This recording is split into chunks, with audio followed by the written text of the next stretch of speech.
Okay, you're all set. Okay, super. Well, thanks for inviting me, Steph and Caitlin. It's great to be with everybody for this Lunch and Learn webinar.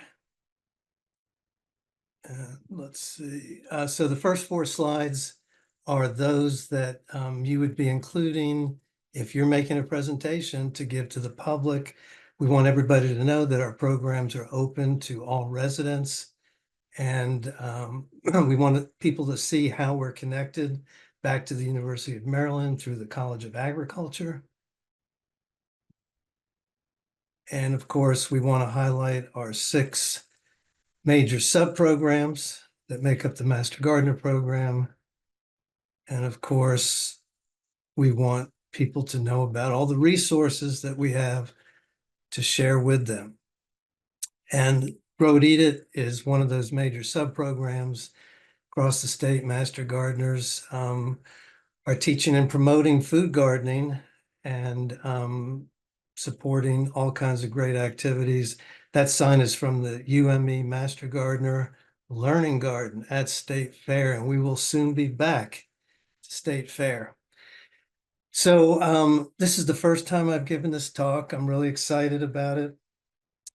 This is the agenda. I wanted to just start with a few preliminary slides around climate change.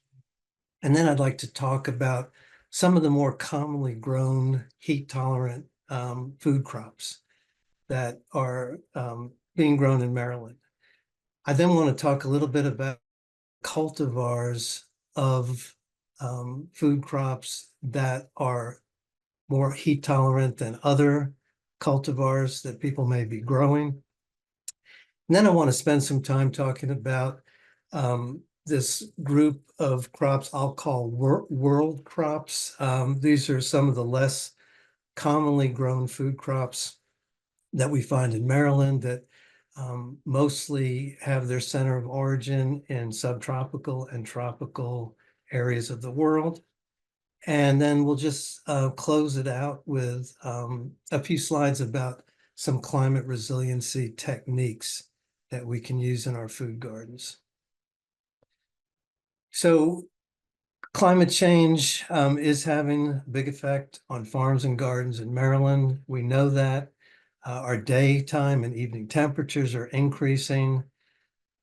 We are seeing some real negative effects because of that with flower and fruit set, especially in crops like tomato, pepper, bean, pumpkin. We know that the great increase in CO2 levels in the atmosphere is actually favoring weeds over cultivated food crops, weeds that have greater genetic diversity and are better able to physiologically adapt to this new higher level of CO2. And the climate, the climate stressors, extreme temperatures, rapid changes in temperatures, storm events, these are stressing our plants. And we also are seeing increase in disease and insect pressure, especially as a result of increasing temperatures. So last year, people may remember, we had a dry and warm summer, and particularly in June and July, we saw a lot of negative effects of high heat, including leaves burning, fruits burning, as we can see with these peppers here, and flowers dropping. The flowers that formed, in many cases, heat and drought stress will cause flowers to be smaller and produce less nectar, less pollen. So we had a lot of complications with pollination. And that was exhibited here with the beans in the lower right, these curved, distorted pods. They were setting during some very hot weather. And believe it or not, this is the drought monitor, the most recent version from late May from Maryland. And you can see that still a good part of Maryland is in moderate drought, even with the recent rains we've had. So that's what happened last year. We can do things in our gardens to mitigate climate change and reduce our contribution to greenhouse gas emissions. And we can also do lots of things that can help us adapt our gardens to these changing conditions, like making our soils more resilient by increasing organic matter and keeping them covered and not disturbing them excessively. We can try to divert stormwater, et cetera. And today we're really going to be focusing on this aspect of adaptation. So how do we identify those heat tolerant crops and cultivars that can help us out? And as I mentioned at the end of the presentation, we'll talk a little bit about some of these other adaptation strategies like season extension. So we want to identify those crops that can tolerate the high temperatures and drought. Now, we're expected to have, on average, slightly higher total rainfall per year in the mid-Atlantic due to climate change. But we're also expecting to have frequent and sometimes prolonged droughts during the summer. So these are the two really key stressors that we want to address: high heat and drought. And when we add new crops, more crops to our food gardens, we're increasing biodiversity. And we're also, as I'll show, I hope through the presentation, I think we'll be able to improve our health and our food security as Marylanders. So where are these other crops going to come from that are going to be more heat tolerant? And I look to our immigrant and refugee communities in Maryland. We have a large population relative to other states, and a lot of folks from different countries, different ethnicities who are in Maryland are eating and in many cases growing traditional crops. And many of these crops are viewed by the folks eating and growing them as not just food, but also as medicine. And so I think we have a really great opportunity to be able to learn about these crops from our neighbors. And I was lucky because this past year, between July and December, I was able to take a sabbatical, and I did spend some time in community gardens and at the Urban Farm Incubator at Watkins Regional Park in Prince George's County, where I was able to interact with gardeners and farmers who were growing some of these world crops. So I'm by no means an expert. I've really been enjoying learning about them during the presentation. If you've had experiences with any of the crops that I'm going to be mentioning, then please throw it into the chat so we can all learn something. And I really hope that we will soon begin to see some of these heat tolerant, drought tolerant crops showing up in Master Gardener demonstration gardens. So I wanted to begin with a few of the more commonly grown crops. And here's one, maybe you've seen it, cowpea, also known as southern pea or black-eyed pea. It's extremely well adapted to our soils, to our climate. This is a crop that actually originated in Africa, and it is grown throughout subtropics and tropics and many temperate areas around the world. Super versatile. So some gardeners and farmers use it as a cover crop. It is a legume. It can not only build up a lot of biomass in the soil, but also fix nitrogen. All the parts of the plant are edible, which is pretty interesting. And as you can see in the right, the leaves can be dried. And this is happening in a high tunnel at that urban farm incubator. The leaves are being dried by Isaac Zama, a Cameroonian farmer, so that they can be enjoyed through the rest of the year. So this is a great way to extend the harvest and make ourselves more food secure. So these plants are kind of interesting. They come in different forms. There are bushy forms that work especially well. in small gardens. There are more viney types of cowpeas that are good for planting for cover crops. You can eat them fresh when they're young, when the pods are young and the seeds are not formed. You can also shell them, the seeds, when they're fully formed but still fresh. And we can also, of course, harvest them when the seeds are dried and use them later. Cowpeas are very high in protein, 24%. So that's quite a bit higher than, say, lentil or garbanzo beans. So I think it's an interesting plant. It also has extrafloral nectaries.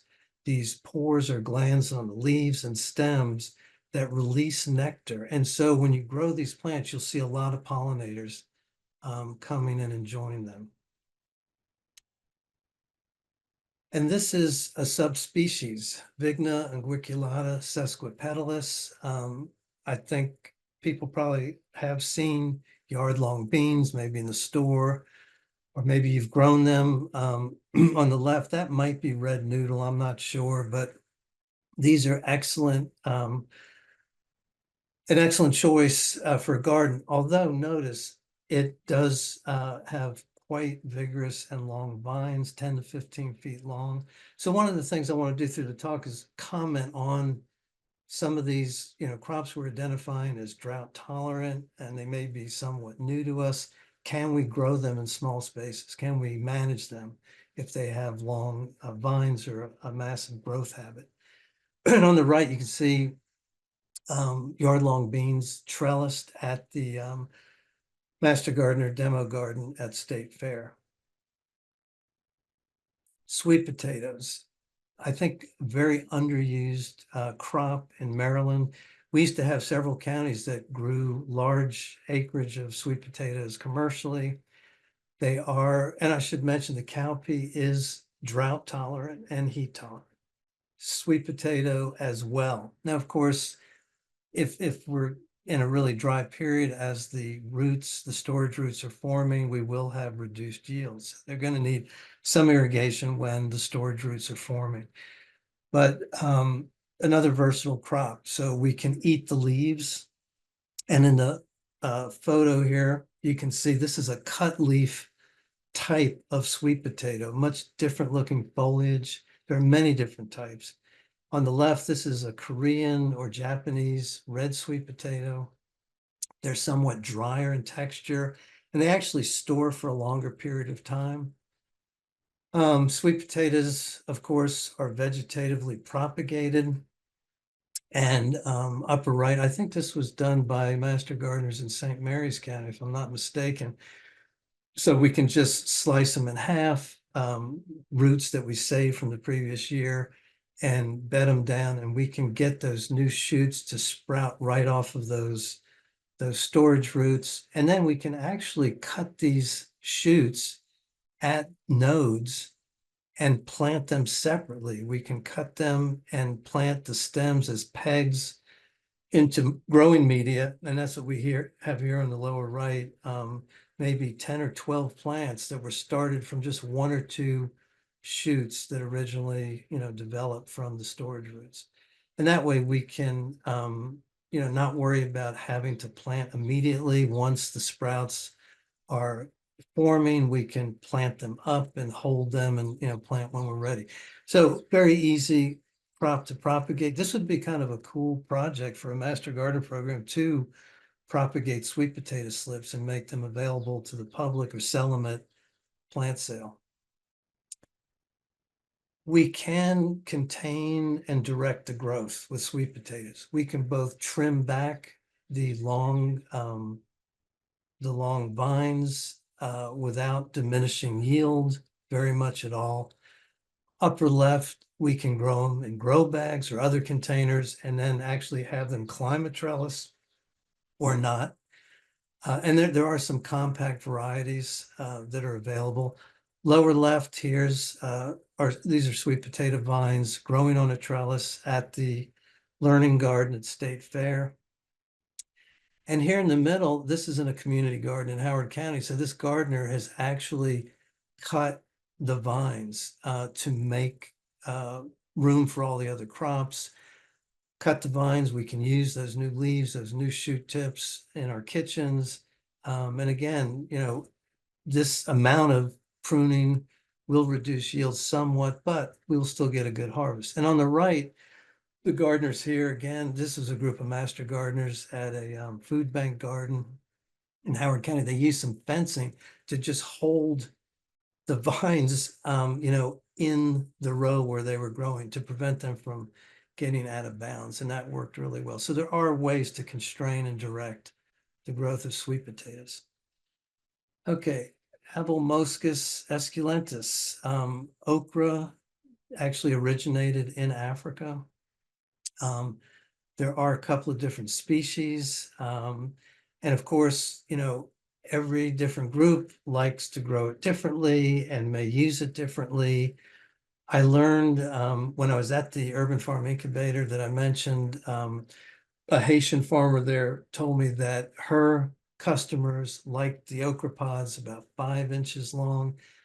The West African farmer who I worked with a little bit, Isaac, he said his customers like 8 inch long pods, as you can see in the middle here. And here you can see on the right, pretty close spacing of plants. Plants are very tall. I don't know which variety or species of okra this is, because there are several. A couple of neat things about okra. It is heat and drought tolerant. The leaves can be eaten, the seeds can be eaten, the blossoms can be eaten. And the leaves can also be dried, just like those cowpea leaves, and used later. So the leaves and the pods can act as a thickener in stir fries and stews and soups. It's a little bit, if you say the word mucilaginous, people get turned off. So I just like to say it can thicken things. And if you don't like it, and it can get slimy if it's just sitting in a stew, then that's fine. You can dry the pods, you can fry them. So it is quite versatile, and it is a very healthful plant. It contains a lot of antioxidants. On the left here, this is actually Clemson spineless, which is a very common, very good variety that a lot of people grow in the US. Look at these plants, they're spaced 1 foot apart. And I don't know if you can see, but each plant has been pruned at about 2 to 3 feet in height. So this is, again, this is a Haitian farmer. She heads her plants back relatively early so that they will, produce laterals. And then you've got a greater area for flowering and fruiting through the growing season. So in the upper right here, I'm not sure if this is a different species of okra. It's got a very palmate shaped leaf, growing in containers. And so okra can be containerized. Lower right, this is a Cameroonian type of okra. I don't know, again, what the actual species is, but you can see it's got a very different leaf shape from these strappy Clemson spineless leaves and this more palmate leaf up here. So a lot of variation. I'd say, if you haven't grown it or haven't tried it in a while, it might be worth checking out. So bean production is suffering worldwide because of higher temperatures. Bean flowers are very sensitive to high heat. The pollen becomes less viable. So the consultative group in agricultural research, it's a worldwide group. They have a big bean breeding project to breed for more heat tolerant bean varieties. And that's great. And maybe you haven't been noticing any diminishment of your bean harvest, but we do have some alternatives that we can grow in Maryland. And now these three species are actually in completely different genera. They're all legumes. They're in the bean family, excuse me, but they're not in the same Phaseolus genus as our common, garden beans and pole beans. So sword bean is one. Sword bean and wing bean are thought to have originated in Africa or Southeast Asia. And then lab beans or hyacinth beans, a lot of people grow them for ornamental value. They are also of African origin. The lab beans do have cyanogenic glycosides in the pods. And so they do need to be boiled at least a couple of times and the water thrown off before you eat them. But we've grown these at HGIC. They grow very well. They are vining, but again, it's another alternative crop that is heat and drought tolerant. Fava beans, I see them being grown more successfully as a fall planted crop because of our milder winter temperatures, although it wasn't so mild last winter. But um, spring 2025, I saw a lot of great favas growing in gardens, so they did survive that really cold January period very well. And so, it's not that it's heat tolerant, it's just that because of our winters being warmer, I think we have an opportunity to grow more favas and plant them in the fall. And here you can see on the right, these seeds have been pre-sprouted to get them off to a faster start. So I wanted to just talk a little bit about some of the different leafy greens. Most of these are pretty well known that have shown some heat tolerance in particular. I won't say drought tolerance, but heat tolerance. So within the cabbage family, we have quite a few different Asian greens, different varieties of collards that have shown heat tolerance. Some kales, Tuscan kale. I see it growing throughout the summer in full sun in Maryland gardens. And then there's Portuguese kale, which I've never grown, but I understand it's very heat tolerant. Arugula really can be grown pretty much throughout the summer. And different mustards, Asian mustards, are more heat tolerant than some of the traditional leafy mustards that we grow. And then within the amaranth family, we have a number of great choices. And I'll talk a little bit more about callaloo. Here's the multicolored or tricolored amaranth that a lot of people grow either as an ornamental or both as an edible leafy green. And of course, Swiss chard is a great standby that can take the heat and grow all through the summer. So just some examples of leafy greens with heat tolerance. Now here are some lettuces that have heat tolerance. And so, there are four basic groups of lettuces. The Batavian or crisp head group are the ones that will grow best through the summer months in Maryland. They're going to have to be irrigated, but they can take a fair bit of heat. And within these lists, these cultivars have all been identified through research findings. So these have all been researched, and that's why I've included them here. Now, leafy lettuces really, even though these have more heat tolerance, doesn't mean we're going to be growing them in July and August unless we're growing them in indirect sun and indirect light. So you really can grow leafy lettuces against the north face of a building, for example, where they'll only get indirect light.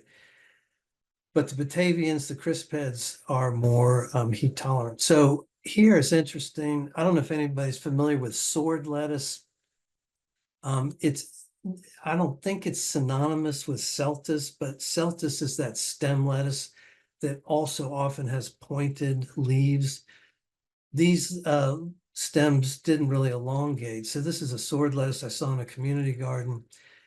And it is more heat tolerant than other lettuces that we might be growing. So that might be worth looking into. Also, I have a list of seed companies at the end of the presentation where you can get a lot of these diverse crops. And here are some heat tolerant broccoli and cauliflower varieties, again, based on research, some of it done at the University of Delaware. And there was a whole big project. I don't think it's still ongoing to boost the Eastern broccoli industry. This is when it was really, the fear was California was going to have so many problems with water and labor and everything else, building that there was going to be less broccoli grown. How can we boost our Eastern broccoli industry? And so these were some of the varieties that came out of that. Also, although these are not heat tolerant, varieties of squash and cucumber, they are parthenocarpic. So we know that heat is negatively affecting pollination, and these are cross-pollinated crops. And so people are seeing issues with reduced yield as a result of high heat. And there are lots of other reasons, of course, but here we've got some options. We have parthenocarpic varieties we can grow with confidence, knowing that they will produce fruit without pollination. And then tomatoes, there are several genes that have been identified that are heat tolerant genes that have been bred into tomatoes.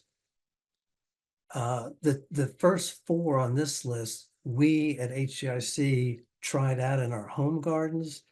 And the consensus was that Florida 91 and Heatmaster were favored. They were really nice, firm, meaty, large, round tomatoes. All the varieties in this list are determinate types. They're all determinate types. And I would also point out the last one on the list, Celebrity, is a very popular, tomato that I think a lot of people are familiar with. I've grown it for many years. And a Texas A&M study showed that it was one of the most heat tolerant varieties that they had in some trials in Texas. I thought that was really interesting. Maybe you're not having any trouble with tomato blossoms falling, fruits falling, or yields going down. But if you are, and you think it's because you're in a full sun, very hot garden location, you might want to try some of these varieties. So related to tomato, of course, are tomatillos and ground cherries. I think people may be more familiar with tomatillos. So these originated in South and Central America. They're very interesting in that the sepal, the leaves make up the calyx, will grow up and around the fruits to protect them. They create this husk covering. And so they're sometimes known as husk tomatoes. And they are more heat and drought tolerant than tomato.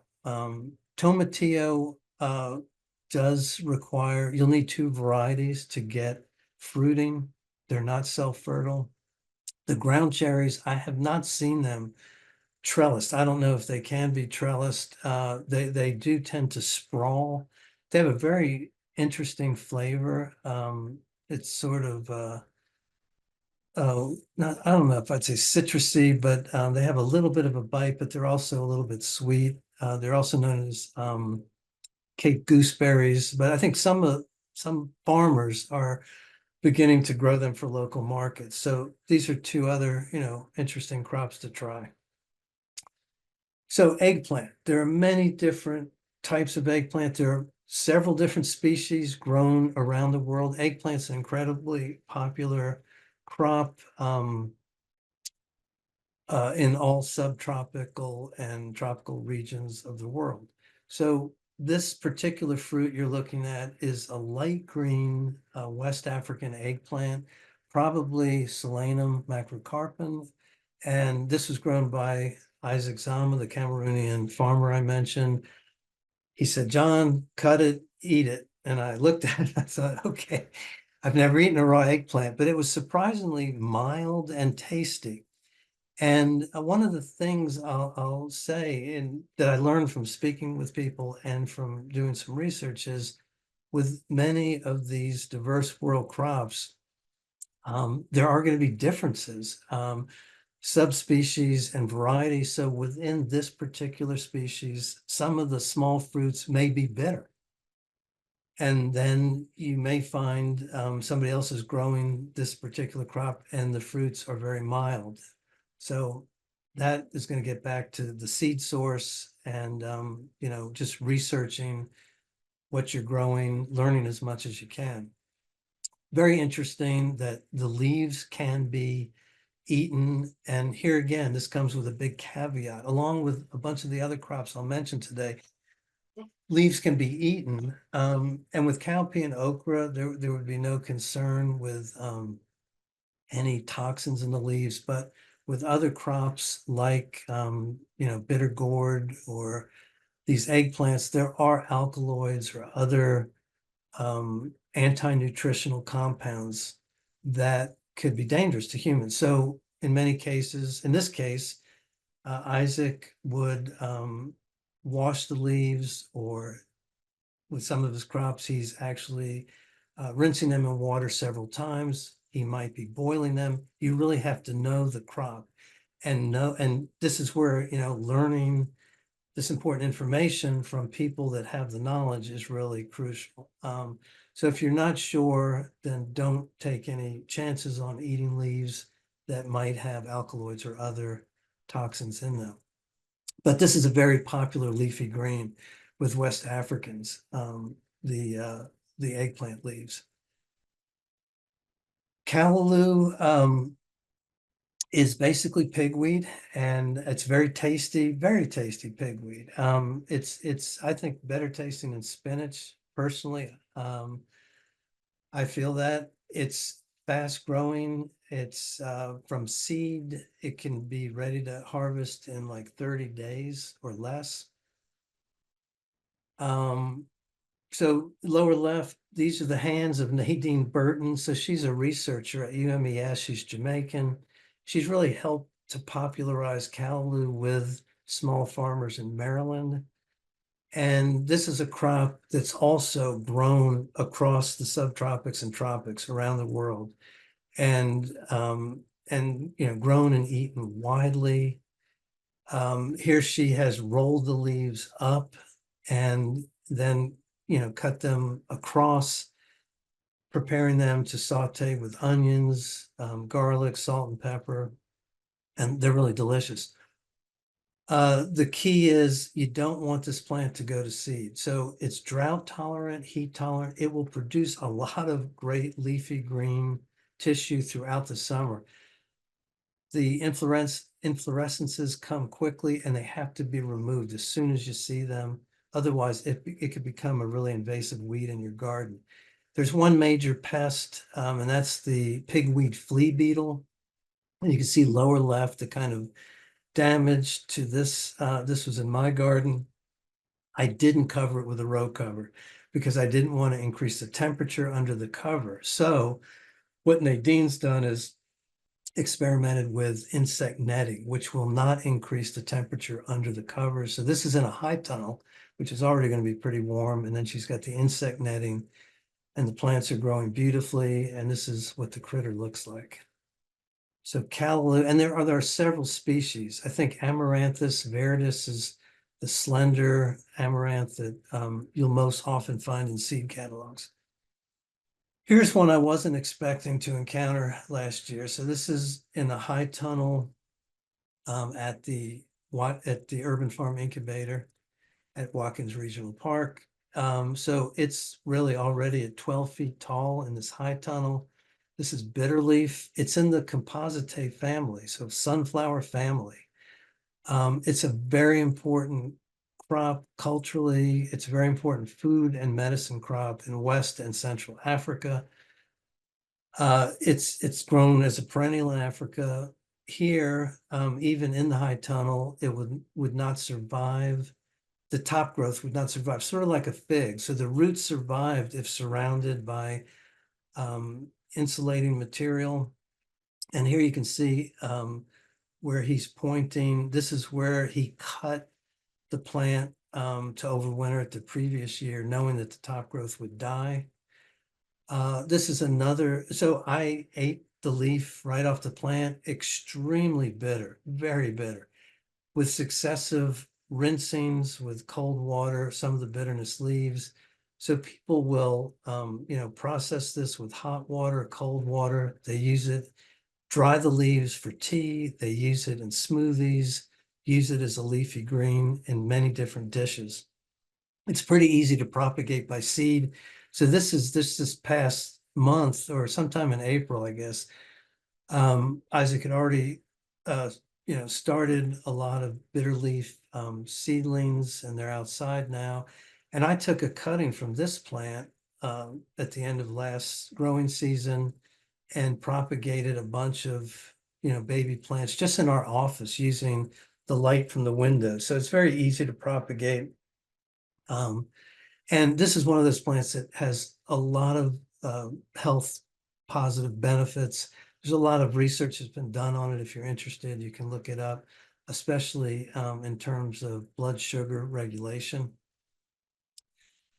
And speaking of diabetes, here's another important crop that has been known for many, many years to help regulate blood sugar, and that's bitter melon or bitter gourd. This also originated in Africa, but is grown throughout, it's popular in the Caribbean, parts of South America, Central America, Southeast Asia, Africa. I see it in a lot of community gardens being grown. This is the warty, short fruited type, which I know a lot of Indian gardeners grow. There's a, a fruit type that has rounder ridges that I know some Chinese gardeners like to grow. It is in the cucumber family, so separate male and female flowers. It does make long vines, so it does need to be trellised. It's quite bitter, but the fruits are less bitter when they're young, so the immature fruits are preferred. And I haven't eaten it, but I know that there is this pulp around the seeds that's supposed to be really sweet. Excuse me, so I'm really interested in growing it just to see what that's all about. And here you can see lower left, this is Isaac Zama. He has grown and now dried a lot of bitter gourd fruits, and then he breaks them up, bags them, and sells them. And people just take it as food and medicine. So that's bitter melon. Here's the angular loofah or Chinese okra. My Chinese neighbor calls it Chinese okra, and she grows it on not a very big trellis. So she has a small garden, and even though this is a vining plant, she grows it very successfully in a fairly small space. It's excellent. It's a good summer squash substitute if you're having trouble with squash vine borer or other pests. It also has a long, well-documented history of health benefits and is drought and heat tolerant. I think if you're interested in growing loofah for the sponge that's inside, there is a I forget the species. It's a different species that is longer and is smoother and will make a better dishcloth gourd than this particular one. This is the angled loofah or Chinese okra.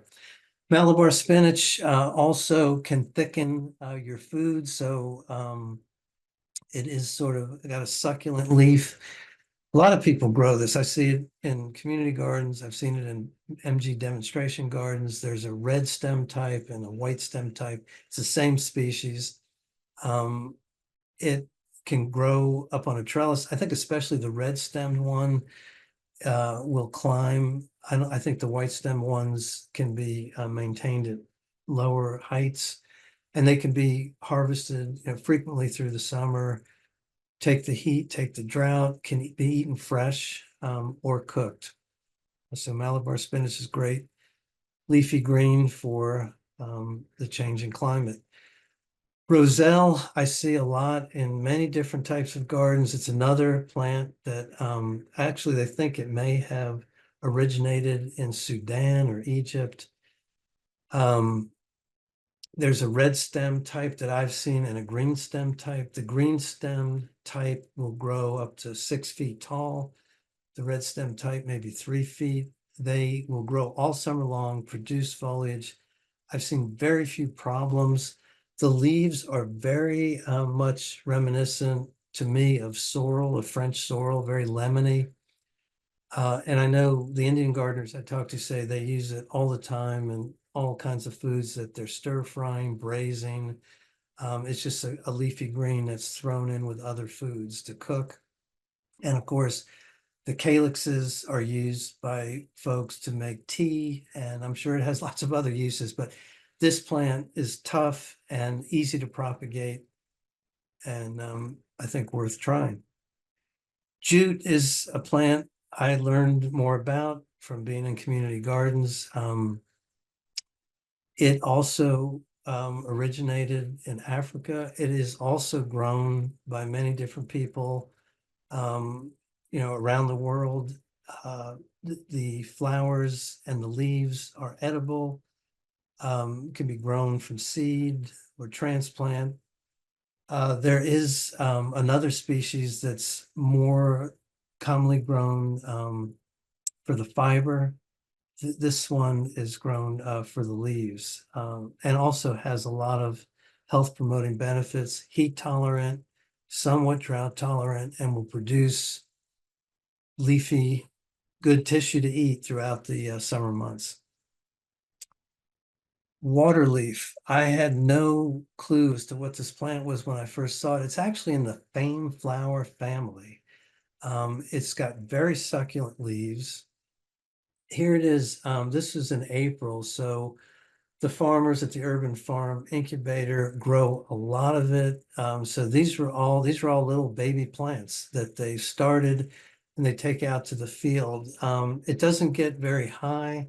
It's got a very mild flavor. It is succulent. It grows well beneath other plants. So it'll actually grow better and longer if it has some shade, but it will grow out in full sun. Here it is in containers growing really well. So it's just a really good, I would say, spinach substitute. Just as sorrel and jute leaves, I would also describe as sort of spinach substitutes.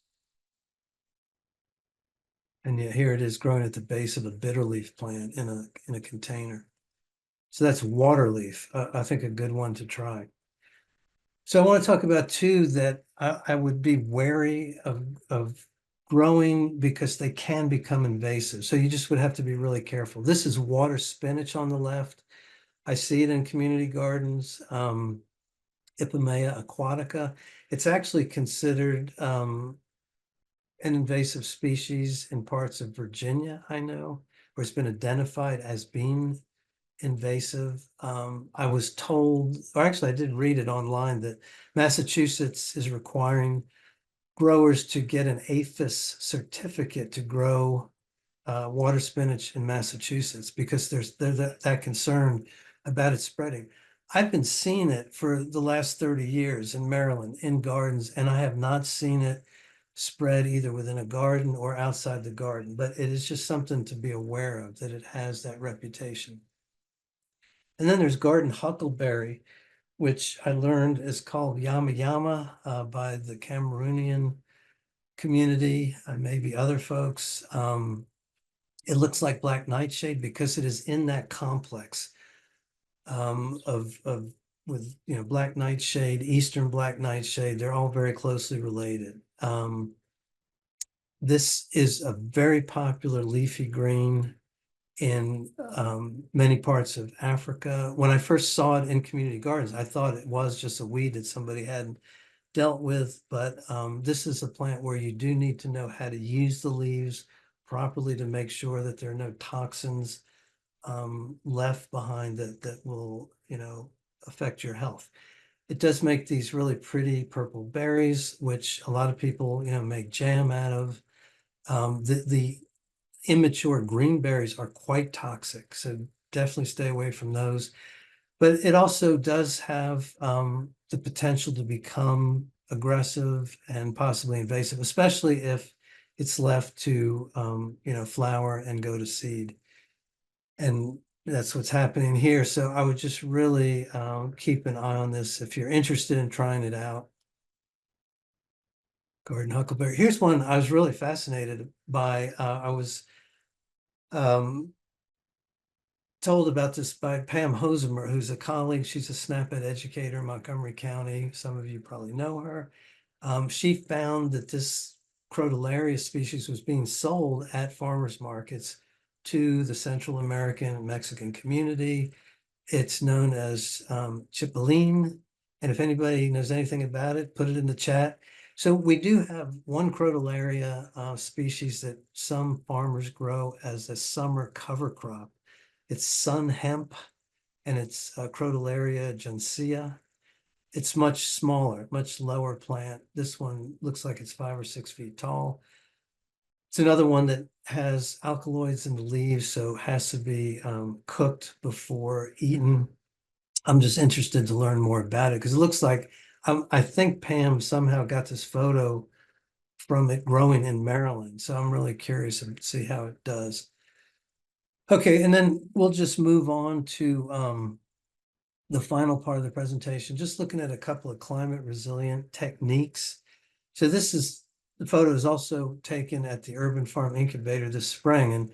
And Isaac Zama, the farmer I mentioned, isn't just there to grow food for West Africans. He and the other farmers at this very interesting, who are part of this interesting project, are trying to educate people about how to grow food. Everybody, gardeners, there are lots of volunteers that go out there and learn. So he just put together, based on what are known around the world as sack gardens, when there are surplus sacks or sacks being thrown away, they can be converted into kind of a tower garden. So he found these onion sacks and just inserted them inside some wire or plastic mesh, filled them with compost. And by the way, all of his buckets are filled with nothing but 100% compost. He doesn't use any, mineral soil, which would not be a good idea. He doesn't buy any fancy grow mixes. It's just all compost. So you can see he's growing kale and collards and lettuces out of holes made, in the sides of this tower. And he told me he did it just to show people what you could do in a small space. So in terms of climate resiliency, shade cloth is going to be a real potential help for us. Research that's been done at Maryland, Delaware, and other universities has shown that the 30% shade cloth, so that's going to let 70% of the sunlight through and block 30% of the sunlight. In black, tended to perform best in terms of when it was used over tomato and pepper. So I just wanted to point something out, and that is you don't have to cover the whole crop as is being done here. You only need to cover the top of the canopy. So slanting sun, either early or late in the day, we're not worried about. We're concerned more about the, 10 to 4 p.m. sun. And so we don't need to bring that shade cloth all the way down. And here on the right, it's being used over a row cover. The row cover could presumably increase the ambient temperature to a level higher than we would like, and to a level that would be damaging to plants in the middle of the summer.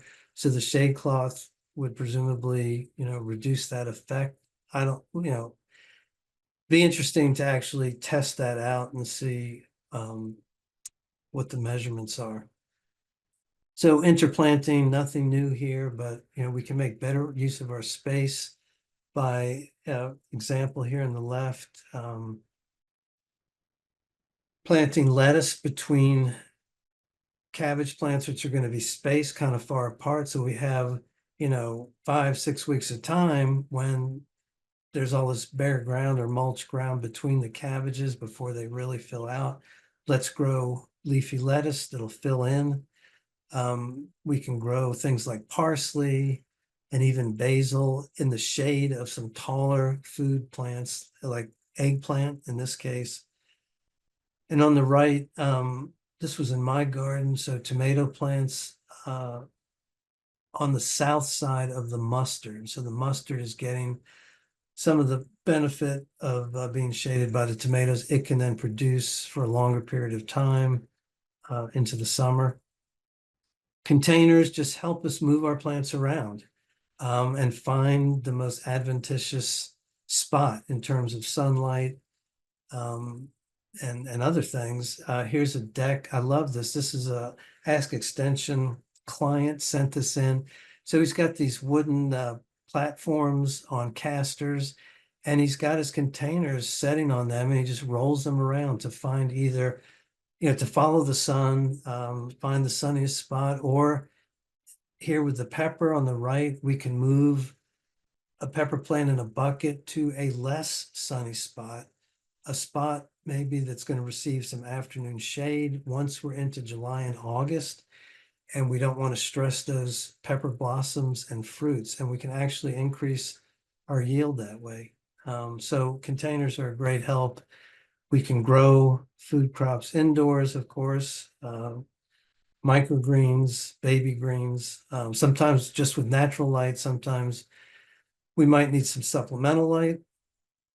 And then protected gardening. So this is advanced a lot more in other countries, at least from what I can tell. But I see it more and more in the US, people doing DIY enclosures for their garden. So that could be using electrical conduit, PVC pipe, wood. And the idea is not just, to cover these frames with window screening or, netting, fencing to keep critters out, but also perhaps to cover it with plastic to extend the season, or shade cloth or row cover, whatever the case may be. So giving us the, opportunity, the option to exert a little more control over our growing spaces.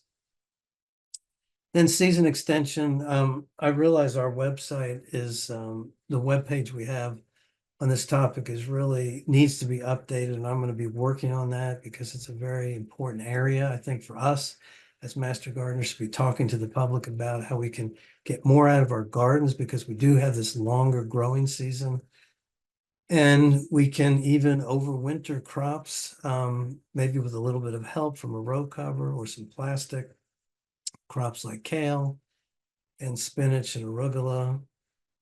And so lots of opportunity there. So I think that's going to close it out for me. I do have this list of resources about world crops. And this will all be shared. So these are all, hot links within the presentation.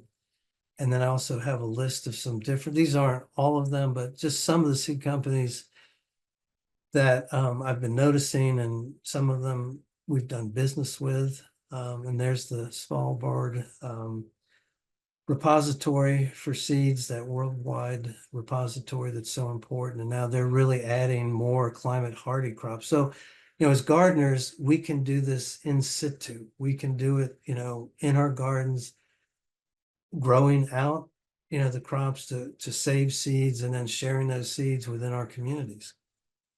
So thanks everybody for listening. I'll stop sharing. Thank you, John. And there's a lot of good conversation in the chat going on the whole time, which is great. So we can go through the questions now. So we've just got two at this moment. So just a reminder, if you've got questions for John, you can put them into the Q&A now. So John, the first question is about cowpeas, and some folks have seen some information about them escaping and becoming invasive and aggressive and taking over. Is there any research or anything that you can speak to on that? After all, kudzu was a cultivated legume species for various purposes before it escaped. Yeah, good point. We all know about kudzu. I have Mhm. not seen that, but whoever put that into the chatter raised the question. If you have any information, either put it in the chat or send it to me. I'd really like to see that. Yeah, where it happened and how it happened. Thanks, John. There was some conversation about this, and folks were saying that they had seen it about wild cowpeas and that maybe ones in the garden might be a little bit different. Okay. Oh, Yeah, I really want to look into that. Yeah. okay, awesome. Someone is asking to confirm that eggplant leaves are edible, can't solanum be poisonous? Yes, and that's why I was inserting those caveats. So absolutely, they have alkaloids. They will have to be processed some way. And that's where, finding somebody that actually grew up doing that, that's part of their culture, their tradition. That's who you need to guide you. I mean, there's stuff on YouTube, but you got to be careful what you know, listen to and trust. So I know that Isaac Zama, the farmer I just mentioned, he sells a lot of, eggplant leaves to his customers, but I can't tell you because I don't do it myself. I can't Mhm. tell you what the exact steps are. And again, it may depend on the species of eggplant or the variety within the species. Yeah. So I'd say if you're interested, you'll need to, find a neighbor or find some, community that you can learn from. And that's what I would like to do is learn more. Mhm. Awesome. Um, can you address a little bit about the storage of seeds to best conserve these seed crops? So in general, cool and dry. So you can use a refrigerator, that's great, but just a basement, um, no light exposure, that's best. Glass is a little better than plastic, and just keep them cool and dry. Then it just depends, the longevity of the seed will depend on the species. Tomato seeds kept the way I just described will last 5 or 7 years or even more. The viability will go down, somewhat. But it just depends. Other seeds like corn and onion will only be viable for a year or two. I had some of those fish pepper seeds from our learning garden at the state fair in Timonium. And I had been saving them for 5 years, and I just put them out to test them and see if they would germinate, and they sure did. Good. Pepper too, yeah. Love it. Okay, and then someone was asking about the material for your grow bags, if you could talk a little bit about those. Um, I showed a lot of grow bags. Oh, they were asking about the tan ones in specific. The tan ones. Oh gosh, yeah. I can't remember. So that was Isaac Zama's farm. So the place I mentioned, the Urban Farm Incubator, each farmer has, I think, a half an acre, and there are 10 or 11 farmers. And honestly, I cannot remember where he told me he got those, if they were surplus bags or what they had been used for previously. I cannot remember. They're pretty easy to find in most places, most gardening supply places, and they've Yeah, been working really well. I know we've had them at a lot of our projects. They've been going well. Awesome. yeah. Okay, so that's all of our questions. Someone did mention, not necessarily a question, but I don't know if you want to comment. They had a difficult time finding seeds for callaloo. I bought some from True Love there in Philadelphia. I think there's several that do carry callaloo, several that are in the list that I had at the end of the presentation. Awesome. Perfect. All right. Thank you, John. That's it. Oh my gosh. Well, I hope people put stuff in the chat. And if Yes. you have information you'd like to share with me, please send it through email. I really want to learn more about all of these different crops and see how they can help make us all healthier and more food secure.